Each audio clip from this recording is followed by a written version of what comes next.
Hello everybody, welcome to Adam Explorer, a channel where we make Arabic fun and easy to learn. Let's begin our journey.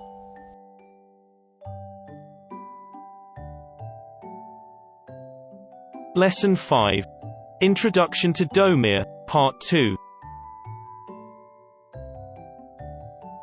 In this Part 2, you will learn about Dhomir Mudtasil, known as object pronouns and possessive pronouns.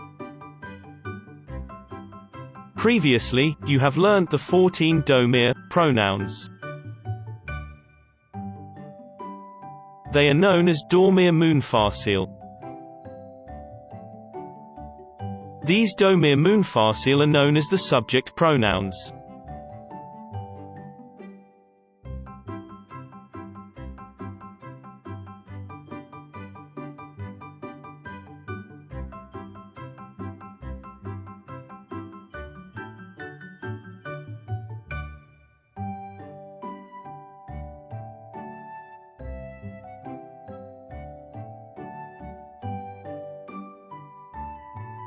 For Dhomir Mudtasil, there are 14 Dhomir that are linked to the Dhomir Munfasil.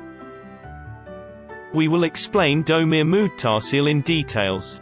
Keep updated for next lesson 5.1. Do support us by subscribe, like, follow and share. Ila liqa. See you again.